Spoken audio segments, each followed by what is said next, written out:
Good morning. We now have a job. We need to make the greatest noise we possibly can. And it's not for the UK, it's not for ratings, it's not to try and improve the number of people who watch my channel or any other channel like it.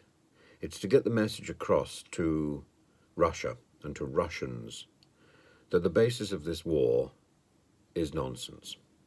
That this war is predicated on propaganda. That's the line, predicated on propaganda.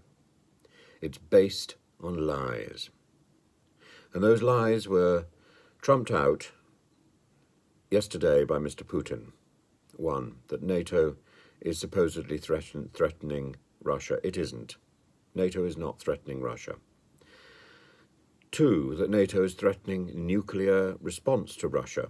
It's not. It's not threatening any form of nuclear attack on Russia. That it's been bombing the Zaporizhzhia power station and therefore threatening a nuclear catastrophe. It hasn't. If anybody's been bombing the nuclear power station, it's Russian troops. That Ukraine has been bombing and targeting schools and hospitals. It hasn't. The evidence is that Russia has. That Ukraine has been targeting civilians. It hasn't. The evidence is that Russia has, and indeed the evidence that is uncovered in those areas that have been taken back by Ukrainian troops now is of fields of bodies buried hurriedly by Russians, fields of civilians buried by Russians. We need to stand up and we need to challenge this mountain of propaganda. And if anybody's in any doubt that Russian propaganda is what Russian media does, then they need to look back, I'm afraid, at the story that I experienced, which you can find on a thing called BBC Monitoring. And it involved a completely innocuous interview that I gave, where I took a copy of the interview itself on my phone, and I compared that with what was broadcast. What was broadcast was completely fake.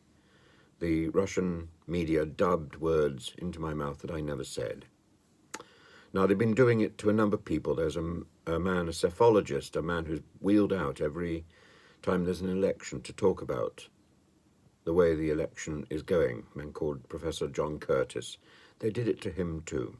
He didn't have the evidence, I did.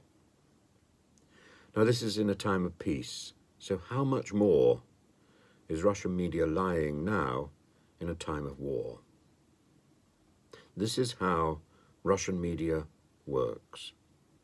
We need to get that message across to ordinary Russians who are lapping this up day after day. Now, we are told that there's about 80% of the country is behind Mr. Putin.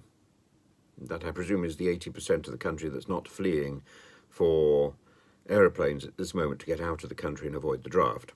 That's the 80%, I presume, that is not standing in that's the 80% of the country that is standing in a line outside the draft offices, waiting to sign up and do their patriotic duty. There are no lines of people volunteering, by the way. I've heard that the figure is closer to 50% and falling by the day. I think that's probably more likely. So a lot of Russia is waking up to the reality, and we need to speed up that process. Because if the draft is refused, then maybe this madman will fall. Maybe he will see the light and go into exile somewhere and someone else will take over. It won't be a quick process. The change of government never is. And we'll probably end up with somebody else that will be tough to deal with in his place for a while. But that regime is crumbling. We just need Russian people to see it.